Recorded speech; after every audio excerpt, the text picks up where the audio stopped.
మనకి ఇప్పుడు వార్ జరుగుతోంది. ఇరాన్ వార్ నేపథ్యంలో వాస్తవానికి అనేక సంక్షోభం ఉంది.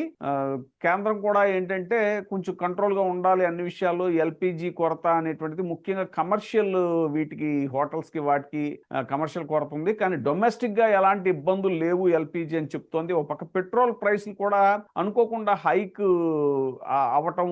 కానీ సెంట్రల్ గవర్నమెంట్ ఏం చెప్తుందంటే ఎలాంటి ఇది లేదు. ఎలాంటి ఇవి రేట్లు పెంచలేదు. ధరలు మాత్రం ఎక్కడ పెరగలేదు అని కేంద్ర ప్రభుత్వం చెప్తున్నా కూడా ప్రతి చోట ఈ సంక్షోభాన్ని అడ్డు పెట్టుకుని అది లేని దాన్ని ఇప్పుడు ఆ మధ్యన ఒక 4-5 రోజుల క్రితం చూస్తే సార్ పెట్రోల్ బంకులన్నీ కూడా అసలు మొత్తం పెట్రోల్ బ్లాక్ చేసేసి ఎక్కడా లేదు, నో స్టాక్ బోర్డులు పెట్టేసినటువంటి పరిస్థితి. ప్రజలు పానిక్ అయిపోయారండి. సో ఇలాగ ఈ రిటైలర్స్ వీళ్ళంతా ఎవరైతే ఉన్నారో వాళ్ళంతా కూడా ఈ సరుకుల ధరలు పెంచేయటం. ఇప్పుడు జగన్మోహన్ రెడ్డి గారు తాజాగా కూడా చెప్పింది ఏంటంటే ఆంధ్రప్రదేశ్లో సిలిండర్ 2000-3000 అమ్ముతున్నారు, ప్రభుత్వం పట్టించుకోదా దీన్ని అని చెప్పేసి ఎక్కడికక్కడ ధరలు. గవర్నమెంట్ ఏమో ఏమీ లేదు, అన్ని మన కంట్రోల్లో ఉన్నాయి, అన్ని మన కంట్రోల్లో ఉన్నాయని చెప్తున్నా కూడా ఎక్కడికక్కడ ఇదంతా మరి వ్యాపారులు కావాలని ప్రజల్ని దోచుకోవడానికి ఇలాంటి పనులు చేస్తున్నారా ఏంటి? అసలు దీని మీద ప్రభుత్వానికి ఇది లేదా, కంట్రోల్ లేదా, ప్రభుత్వం జోక్యం చేసుకోవాల్సిన అవసరం లేదా, ప్రభుత్వం యొక్క విజిలెన్స్ ఏమైపోయింది అనేటువంటి చర్చ జరుగుతుంది సార్. దీని మీద మీ అభిప్రాయం? వీటీవీ ప్రేక్షకులకు నమస్కారం అండి. సార్, మరి ఇప్పుడు ఈ వార్ ఎక్కడో జరుగుతుంది. ఒక పక్క ప్రభుత్వం వారైతే 1 సంవత్సరం వరకు మనకి ఏ ఇబ్బంది లేదు, అన్ని సరిపడా మనకు ఉన్నాయి. ప్రజలు ఎక్కడ మీరు భయభ్రాంతులు గురవ్వాల్సిన పని లేదు, హర్యానా పడాల్సిన పని లేదు, అన్ని కరెక్ట్ గానే ఉన్నాయి మనకి. ఈ విషయంలో మీరు తొందరపడవద్దు, భయపడవద్దు అని చెప్తున్నారు. ఇది బాగా ఉంది. అట్ ద సేమ్ టైం మీరు అధికారులకి ఇన్స్ట్రక్షన్స్ ఇవ్వాలి కదా. ఎందుకంటే ఇప్పుడు చాలా మంది ఈ ఎసెన్షియల్ కమోడిటీస్ ఉంటాయండి, సరుకులు. ముఖ్యంగా ప్రతి మానవుడికి, ప్రతి కుటుంబానికి సరుకులు అనేది లేకపోతే జీవనం గడవదు. అలాంటప్పుడు సరుకులు, కందిపప్పు రేట్లు పెరిగిపోయినాయి, షుగర్ రేట్లు పెరిగిపోయినాయి, అన్ని నిత్యావసర వస్తువు సరుకులన్నీ ఈ వంకతో పెంచేశారు. అంటే జనరల్ గా ఏంటంటే అక్కడ అవసరం లేకపోయినా కొంతమంది దళారీ వ్యవస్థ అనేది వాళ్ళకి ఏడు ఉంది కదా.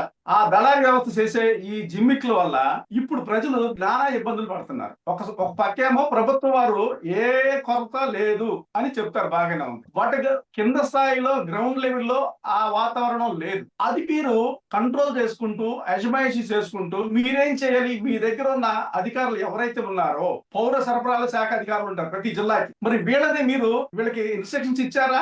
ఈ విధంగా మార్కెట్ లో ఈ విధంగా ఎక్కువ ధరలకు అమ్ముతున్నారంట, ప్రజలు ఇబ్బంది పడుతున్నారు, మీరు దాని మీద కంట్రోల్కి వెళ్ళండి, ఎంక్వైరీ చెయ్యండి, రైడింగ్ చెయ్యండి అని మరి మీరు వాళ్ళకి ఇన్స్ట్రక్షన్స్ ఇవ్వాలి కదండి. వాళ్ళు ఎక్కడికి పోయారు? ఆ డిపార్ట్మెంట్ అంతా ఎక్కడికి పోయింది? పెట్రోల్ బంక్ లో పెట్రోల్ అయిపోతుంది అంటున్నారు. సడన్ గా అయిపోవడం ఏంటి? మీకు సంవత్సరం సరిపడా నిల్వలు ఉన్నాయని ఒక పక్క ప్రభుత్వం చెప్తాం ఏంటి, గ్రౌండ్ లెవెల్ లో దానికి పూర్తి వ్యతిరేకంగా జరగడం ఏంటి? నేను ఈ సందర్భంగా చెప్పేది ఏంటంటే, చాలా మంది మన ప్రజలకు కానివ్వండి, మన స్నేహితులకు కానివ్వండి, ఈ మన ఈటీవీ ప్రేక్షకులకు కానివ్వండి, నేను చెప్పేది ఏంటంటే, ఎక్కడన్నా అధిక ధరలో అంటే మీకు అక్కడ ఎంఆర్ ప్రైస్ ఉంటుంది కదా, ఆ ప్రైస్ కి ₹1 కూడా మీరు ఎక్కువ ఇవ్వద్దండి. అలాగే ఎవరైనా ఎక్కడైనా ఎక్కువ ధరని డిమాండ్ చేస్తే మీరు దగ్గరలో ఉన్న పోలీస్ శాఖకి సంప్రదించండి. లేదు, దగ్గరలో ఉన్న పౌర సరఫరాల శాఖ, మీకు ప్రతి కలెక్టర్ ఆఫీస్ లో అదొక శాఖ ఉంటదండి సపరేట్ గా. పౌర సరఫరాల శాఖ ప్రతి కలెక్టర్ ఆఫీస్ లో ఉంటదండి.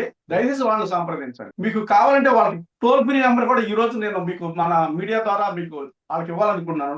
టోల్ ఫ్రీ నెంబర్ వచ్చేసేసి 180011140000. మళ్ళీ చెప్తానండి, 180011140000. ఇది టోల్ ఫ్రీ నెంబర్. అధిక ధరలకి ఎవరన్నా డిమాండ్ చేసి ఎవరన్నా అమ్మకాలు జరుగుతుంటే ఈ టోల్ ఫ్రీ నెంబర్ ఫోన్ చేయండి. ఇంకొక టోల్ ఫ్రీ నెంబర్ కూడా చెప్తానండి, 14404. ఈ 2 టోల్ ఫ్రీ నెంబర్లు మీ కనుక ఉంచుకొని ఈ యుద్ధం అనే వంకతో, ఈ వంకతో సామాన్య ప్రజల్ని ఎవరైనా ఇబ్బందులకు గురి చేస్తే, ఎక్కువ రేట్లకి వస్తువులు గాని సరుకులు గాని అమ్మకాలు జరిగితే ఈ టోల్ ఫ్రీ నెంబర్ కి ఫోన్ చేసి వాళ్ళ మీద చర్యలు తీసుకున్నట్టుగా మీరు కూడా సహకరిస్తే, ఈ మధ్యలో ఉన్న దళారీ వ్యవస్థ ఏదైతే ఉందో దాన్ని కంట్రోల్ చేయడానికి ప్రభుత్వం వారితో కూడా మనం సహకరించిన వాళ్ళు అవుతాము. ప్రభుత్వానికి కూడా ఈ నెంబర్లు కలవకపోతే మీ దగ్గరలో ఉన్న పోలీస్ స్టేషన్ కూడా ఇంటిమేషన్ ఇవ్వచ్చండి. వాళ్ళు కూడా చర్యలు తీసుకోవడానికి హక్కు ఉంది, రైట్ ఉంది, ఆ పవర్ ఉంది. అదే సార్, ఇప్పుడు తాజాగా ఈ మధ్యన ఇటీవల చంద్రబాబు నాయుడు గారు మాట్లాడుతూ కూడా కిరోసిన్ మేము రేషన్లో ఇవ్వడానికి ట్రై చేస్తామనంటే అది ఎంత ప్యానిక్ అయిందంటే, ఎందుకంటే ఇప్పుడు కిరోసిన్ స్టవ్లు అనేటువంటివి వాడకంలోనే లేవు. అంటే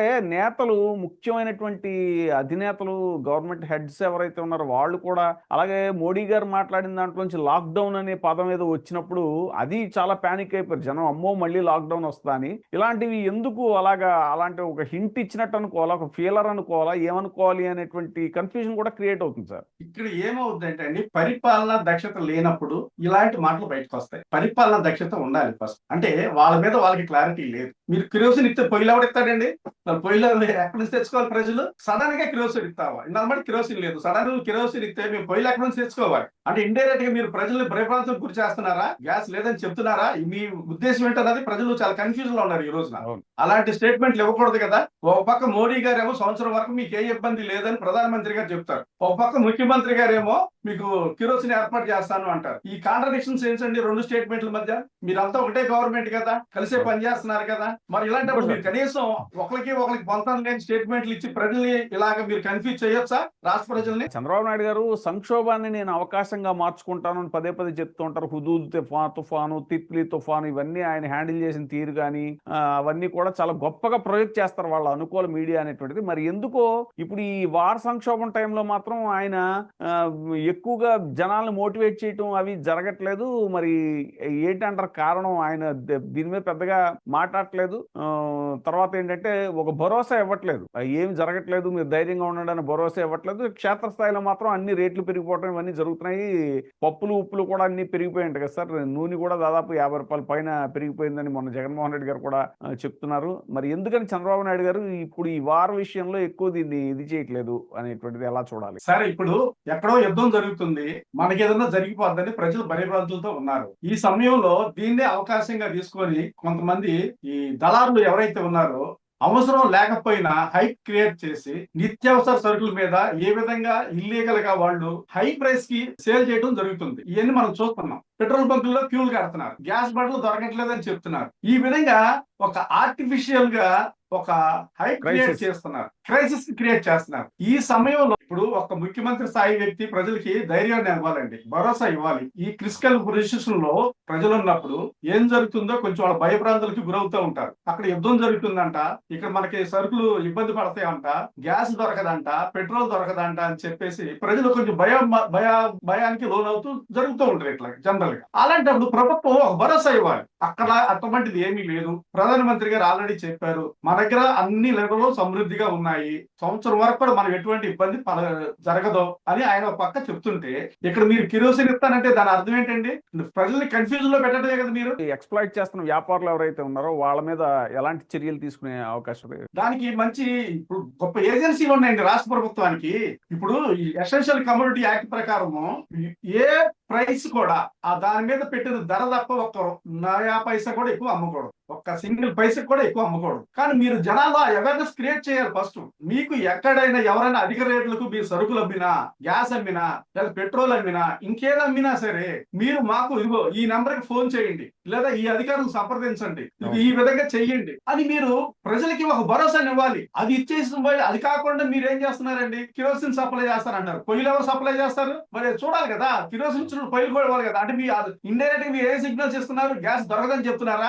ఒక పక్క సెంట్రల్ గవర్నమెంట్ ఏమో ఎటువంటి కొరత లేదు అని చెప్తుంది. మీరు ఇక్కడ మనకి కిరోసిన్ ఇస్తాను అంటే జనాల్ని డైలమాలో పెట్టడమే కదండి. అది కరెక్ట్ కాదు కదా. మీరు భరోసా ఇవ్వాలి కదా, విజనరీ కదా తమరు. మరి అలాంటి విజనరీలు ఇలాంటి ముందు చూపుతోనే ఉండాలి. జనాల్ని మీరు భయభ్రాంతులకు గురి చేస్తున్నారు, వాళ్ళు కన్ఫ్యూజ్ క్రియేట్ అవుతుంది వాళ్ళకి. ఒక పక్కేమో ఈ దళారులు ఎవరైతే ఉన్నారో వాళ్ళు ఇది అధిక రేట్లకి, ఇప్పుడు గ్యాస్ బండ్లు రెగ్యులర్ గా రావట్లేదు. ఇది వరకు 20 రోజులకి వచ్చే గ్యాస్ బండ ఈ రోజు 2 నెలలైనా బుక్ చేసిన గ్యాస్ బండ రావట్లేదు ప్రజలు. 2 బండ్లు ఉన్నప్పుడు అడ్జస్ట్ అవుతారండి, సింగిల్ బండ్ ఉన్న పరిస్థితి ఏంటి? ఇది చాలా కష్టమైన పని. అలాగే పెట్రోల్ బంకుల్లో కూడా ఆర్టిఫిషియల్ హైప్ ని క్రియేట్ చేశారు దళారులు. ఒక కిలోమీటర్ల చొప్పున లైన్లు కట్టేసి వాళ్ళ ఇబ్బందులు వాళ్ళు పడుతున్నారు. దీని మీద మానిటరింగ్ సెక్షన్ ఏది? రాష్ట్ర ప్రభుత్వం మానిటరింగ్ చేయాలి కదండి.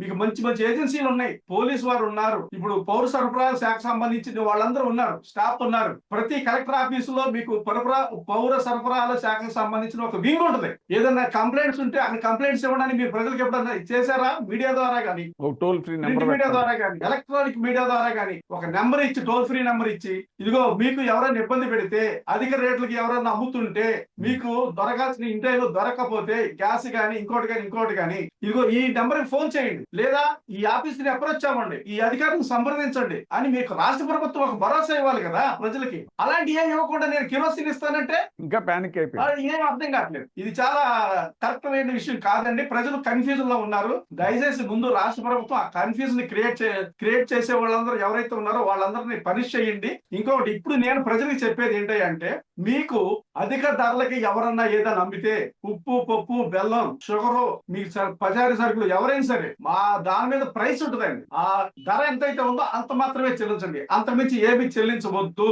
ఈ వీడియో ద్వారా దయచేసి అందరు ప్రేక్షకులకి నేను మనవి చేస్తున్నాను. ఒకవేళ అధిక ధర ఎవరైనా వసూలు చేస్తే మీరు దగ్గరలో ఉన్న కలెక్టర్ ఆఫీస్ లో పౌర సరఫరాల శాఖ కంపల్సరీగా ఉంటదండి. వాళ్ళకి ఫిర్యాదు చేయండి. ఎందుకంటే విజిలెన్స్ వారికి ఫిర్యాదు చేయండి, లేదు పోలీసు వారికి ఫిర్యాదు చేయండి, ఈ పౌర సరఫరాల శాఖకు ఫిర్యాదు చేయండి. అధిక ధరలకు అమ్మకూడదు. ప్రభుత్వం తక్షణమే దీని మీద అవేర్నెస్ కార్యక్రమాన్ని స్టార్ట్ చేయాలి. అది మీడియా ద్వారా చేస్తారా, ఎలక్ట్రానిక్ మీడియానా, ప్రింట్ మీడియానా, లేకపోతే అధికారుల ద్వారా చేస్తారా, సినిమాల్లో మీరు ఫ్లెక్సీలు పెడతారా, వేరే బోర్డింగ్లు పెడతా ఉంటారు. ఎమ్మెల్యేలకి, ఎంపీలకి సంబంధించి బోర్డింగ్లు, బ్యానర్లు, ఇల్లీగల్ అన్ని పెడుతూ ఉంటారు. ఇటువంటి వాటికి మాత్రం పెట్టరు. మీరు టోల్ ఫ్రీ నెంబర్ ఎందుకు ఇవ్వలేదండి పబ్లిక్ కి? ఇంతవరకు స్టేట్ గవర్నమెంట్ యుద్ధం కాదు, కనీసం ఒక 20 రోజులు యుద్ధం జరుగుతుంది. ప్రజలు ఇక్కడేమో కన్ఫ్యూజన్ లో క్రియేట్ అయ్యారు. పెట్రోల్ దొరకట్లేదు, గ్యాస్ దొరకట్లేదు, సరుకులేమో అధిక రేట్లకు అమ్ముతున్నారు. గవర్నమెంట్ నిద్రపోతుందా? మీరు ఉన్నందుకు ప్రజల కోసమే కదా. ఒక టోల్ ఫ్రీ నెంబర్ ఇచ్చి ఎవరైనా ఇల్లీగల్ గా ఇలా చేస్తే మీరు రండి మాకు కాంటాక్ట్ అవ్వండి అని చెప్పేసి ఒక టోల్ ఫ్రీ నెంబర్ ఇవ్వండి, బ్యానర్లు పెట్టండి, ఇప్పుడు పెట్టండి ఫ్లెక్సీలు, వీటికి పబ్లిక్ అవేర్నెస్ కోసం పెట్టండి. అంతేగాని రాజకీయ నాయకులు కొట్లాడడం కాదు పెట్టాల్సింది. దయచేసి ప్రజలు కూడా ఏమి హర్యానా పడొద్దండి. చాలా మంచి ఇన్ఫర్మేషన్. ఇప్పుడే సబ్స్క్రైబ్ చేయండి, లైక్ చేయండి, షేర్ చేయండి. VTV ప్రైమ్, నీ ఉత్తమాభిరుచుల సమ్మేళనం.